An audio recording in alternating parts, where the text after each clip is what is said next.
दोस्तों इस वीडियो में बात करेंगे सीनियर सिटीजन सेविंग स्कीम के बारे में, क्या फीचर्स हैं उनके और क्या बेनिफिट्स हैं। तो बने रहिए दोस्तों इस वीडियो में। मैं हूं सीए हेमंत और आप देख रहे हैं आपका अपना यूट्यूब चैनल सरल फाइनेंस। अगर आप इस चैनल पे नए हैं, मुझे पहली बार देख रहे हैं, तो इस चैनल को सब्सक्राइब भी जरूर करिएगा, क्योंकि मैं लेके आता हूँ वीडियोस जिनमें होता है हम सभी लोगों का फायदा। तो दोस्तों सीनियर सिटीजन सेविंग स्कीम की बात करें तो ये स्कीम सबसे पहले 2004 में सरकार लेके आई थी और 2015 में सरकार ने इस स्कीम में कुछ चेंजेस किए थे। तो अभी जो स्कीम चल रही है वो 2015 के अपडेट्स के मुताबिक चल रही है। सीनियर सिटीजन सेविंग स्कीम, जैसा कि नाम है, सीनियर सिटीजन्स के लिए बनाई हुई एक स्कीम है सरकार द्वारा, जिसमें जो लोग 60 साल के हो गए हैं वो लोग इस स्कीम में इन्वेस्ट कर सकते हैं और अच्छे ब्याज दर का फायदा उठा सकते हैं। जैसा कि आप लोगों को मालूम है, आज के डेट में फिक्स डिपॉजिट जो आम तौर पे काफी यूज होने वाला इन्वेस्टमेंट ऑप्शन है, खास तौर पे सीनियर सिटीजन द्वारा, क्योंकि मान्यता यह है कि फिक्स डिपॉजिट में जो पैसा रहता है वो सेफ रहता है। रेगुलर इंटरेस्ट के तौर पे अपने सेविंग्स बैंक अकाउंट में इंटरेस्ट आ जाता है और मूल जो कैपिटल है वो पूरा का पूरा सेफ रहता है बैंक में। पर आज के डेट में फिक्स डिपॉजिट पे रेट ऑफ इंटरेस्ट इतने कम हो गए हैं कि सेविंग्स बैंक में जो इंटरेस्ट मिल रहा है लगभग उतना ही रेट ऑफ इंटरेस्ट मिल रहा है अगर हम पोस्ट टैक्स रिटर्न्स की बात करें तो फिक्स डिपॉजिट में इन्वेस्टमेंट करना अब उतना ल्यूक्रेटिव नहीं रह गया है और उनकी मंथली इनकम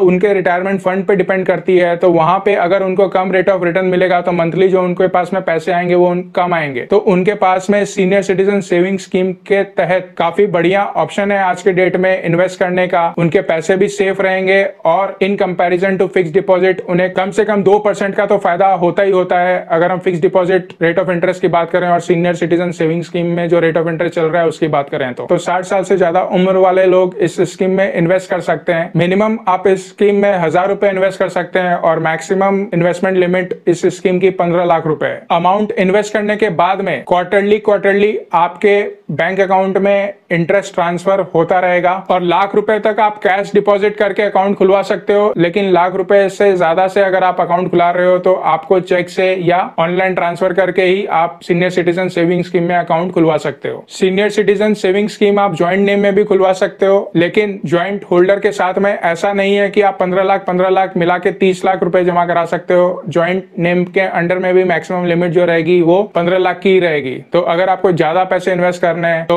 आप खुद अगर सीनियर सिटीजन है और आपकी वाइफ भी अगर सीनियर सिटीजन है तो 2 अलग अलग अकाउंट आप खुलवा सकते हो। तो 15 लाख एक में और 15 लाख दूसरे में, 30 लाख तक आप इसमें इन्वेस्ट कर सकते हो। नॉमिनेशन फैसिलिटी भी अवेलेबल है इस स्कीम के अंडर में। और सीनियर सिटीजन सेविंग स्कीम में जो अकाउंट खुलता है वो 5 साल के लिए खुलता है। किसी कारण से अकाउंट खुलवाने के बाद में अगर आपको पैसों की जरूरत पड़ सकती है तो 1 साल के बाद आप प्री मैच्योर विड्रॉल कर सकते हो इस स्कीम से। तो पैसे आपके परमानेंटली ब्लॉक नहीं होते हैं। इन्वेस्टेड अमाउंट का 1.5% पेनल्टी देके आप अपना पैसा निकाल सकते हो 1 साल के बाद, 1 साल से 2 साल के अंदर में। और 2 साल से ज्यादा हो गए और आपको अगर प्री मैच्योर विड्रॉल करना है तो आप सिर्फ 1% पेनल्टी देके ये अकाउंट तोड़वा के अपने पैसे वापस ले सकते हो। 5 साल के बाद अगर आप चाहें तो 3 साल के लिए इस अकाउंट को फर्दर एक्सटेंड कर सकते हो। और कई बार क्या होता है, जब अकाउंट मैच्योर होता है तो हमें ध्यान नहीं रहता है कि हमारा कोई सा अकाउंट मैच्योर हो गया है और हम भूल जाते और हमारा पैसा उस अकाउंट में पड़ा रहता है। तो 5 साल के बाद 1 साल तक अगर आपका पैसा पड़ा रह गया और आपने उसको रिन्यू नहीं कराया तो ऑटोमेटिकली बाय डिफॉल्ट आपका जो ये अकाउंट